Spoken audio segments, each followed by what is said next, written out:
বন্ধুরা দেখো আজকে আমি কচুরলতি রান্না করব। তো কচুরলতিটাকে ভালো করে আমি কেটে ধুয়ে রেখে দিয়েছি। আর এই দেখো আমি চিংড়ি মাছ দিয়ে বানাবো, তো চিংড়ি মাছটাও আমি কেটে রেখে দিয়েছি। আর চিংড়ি মাছের মধ্যে একটু নুন হলুদ দিয়ে দেবো, তো একটু নুন দিয়ে দিলাম আর হলুদটাও দিয়ে দিচ্ছি।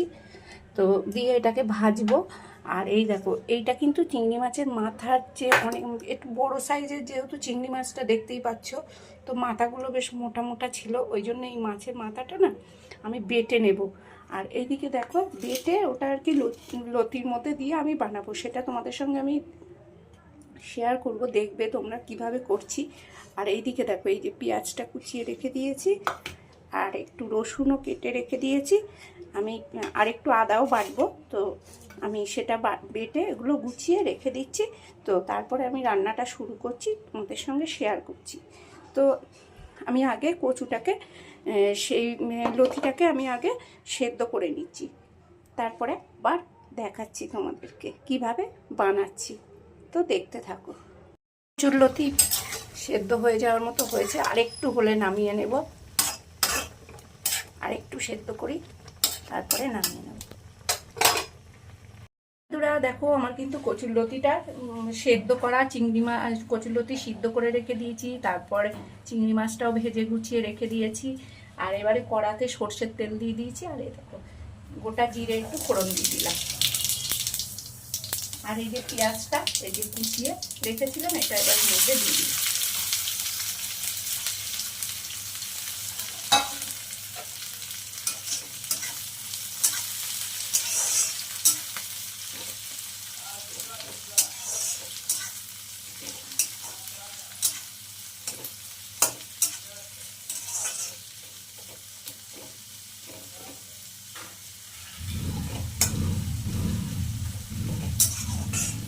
পেঁয়াজটাকে একটু লাল লাল করে ভালো করে ভেজে নিচ্ছি।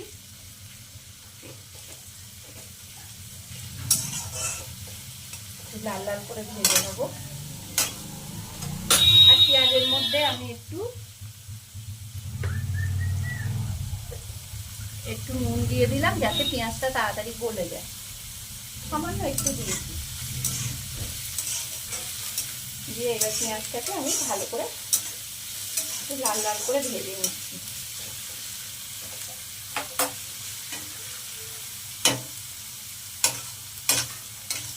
এদিকে তোমাদের ওই যে এটার মধ্যে আদা বাটা আর রসুন বাটা এটা করে রেখে দিয়েছি। আর এই যে চিংড়ি মাছটাও ভেজে রেখে দিয়েছি। আর এটাই হলো চিংড়ি মাছের মাথা যেটা দেখিয়েছিলাম,